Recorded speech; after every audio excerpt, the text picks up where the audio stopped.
वहीं सदन में पुरानी पेंशन योजना लागू किए जाने की मांग को लेकर भी चर्चा हुई, जिसके जवाब में मंत्री रामेश्वर उरांव ने कहा कि 1 अप्रैल 2004 तक पुरानी पेंशन योजना लागू थी और झारखंड में यह योजना 1 दिसंबर 2004 में लागू किया गया था। उन्होंने कहा कि पेंशन को आय की श्रेणी में रखा गया है। साथ ही उन्होंने कहा कि सीएम ने पहले ही साफ कर दिया है कि वर्तमान सरकार के पास पुरानी पेंशन योजना लागू करने के मामले को लेकर फिलहाल कोई योजना नहीं है। और इस आज का सत्र किस तरह का बना रहा और कितने हंगामे देखने को मिले, अधिक जानकारी के लिए सीधे बात करेंगे। रुचि हमारे साथ जुड़ चुकी है। और रुचि, आज का जो सदन की जो कार्यवाही है वो किस तरह की बनी रही, क्योंकि लगातार विपक्ष जो है वो हमलावर नजर आया और मॉब लिंचिंग का भी मामला उठाया समेत कई मामले उठे हैं।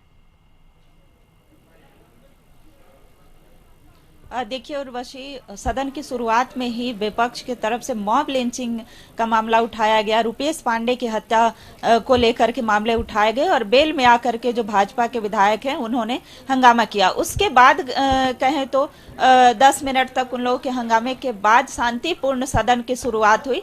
लेकिन शुरुआत में ही अंबा प्रसाद जो कांग्रेस के विधायक हैं वो कल देवघर में हुई घटना के मामले को उठाया और कहा कि इस पर जो है सरकार एक्शन ले, ताकि जो प्रशासन है वो जनप्रतिनिधि का भला नहीं चाह रही है, जनप्रतिनिधि से उनकी बातें नहीं बन रही है। वहीं बात करें तो सरकार जो है आज सत्ता पक्ष के सवालों से ही घिरती दिखी।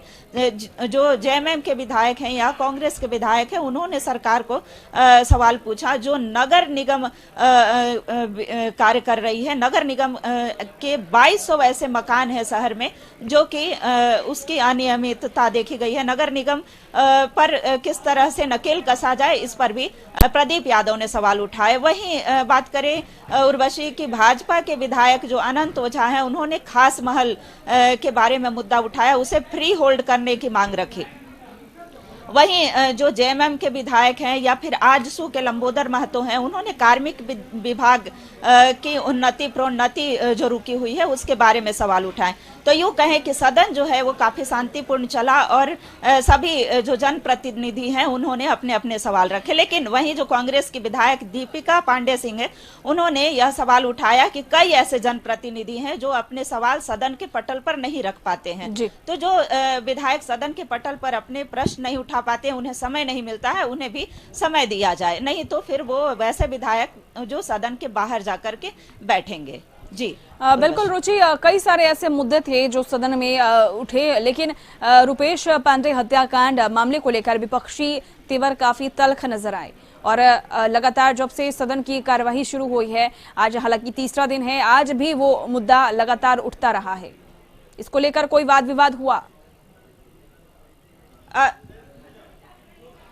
जी बिल्कुल उर्वशी, सदन के शुरुआती दौर में ही रुपेश पांडे का मामला उठा था और भाजपा के जो विधायक हैं वो सदन के बाहर भी और सदन के अंदर भी यह मामले को उठाया और रुपेश पांडे हत्याकांड का खुलासा जो है वो जल्द से जल्द हो सके।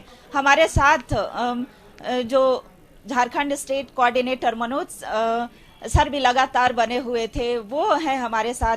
सर, बाहर में भी रुपेश पांडे हत्याकांड को लेकर के मामला उठता रहा है, क्या?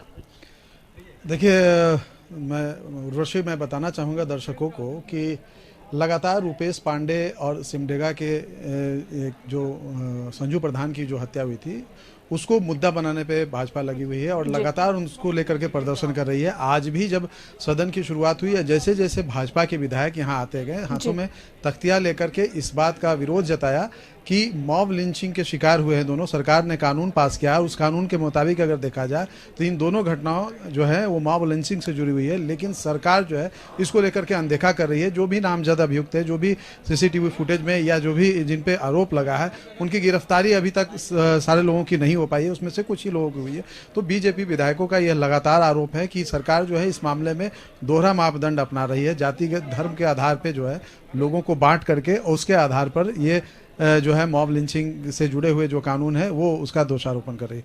अगर हम इसके अलावे अगर हम बात करेंगे तो आज बाहर में भी हालांकि धरना और प्रदर्शन की अगर बात करेंगे तो काफ़ी कम हुआ।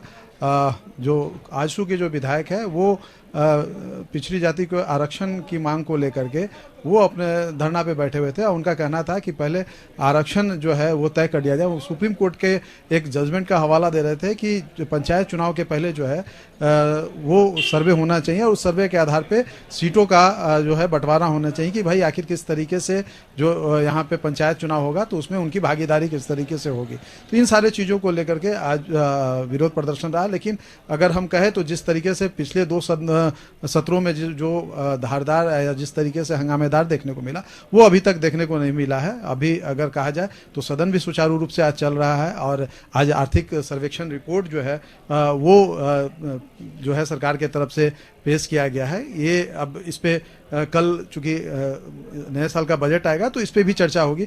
अभी मीडिया कर्मियों को ये मिला है, इसके अध्ययन करने के बाद ये स्पष्ट हो पाएगा कि झारखंड में अगर हम बीते सालों की अगर बात करें तो विकास दर क्या रही है, अगर हम गरीबी की स्थिति का देखेंगे तो क्या आकलन रहा है। तो ये सारी चीज़ें इस सर्वेक्षण रिपोर्ट का अध्ययन करने से स्पष्ट हो पाएगा।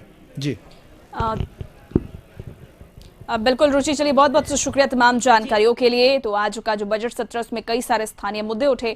बीजेपी विधायक सदन के अंदर और बाहर जो रुपेश हत्याकांड मामला है उसे उठाया, मॉब लिंचिंग का मामला उठाया। हालांकि जो वाद विवाद है वो चलता रहा।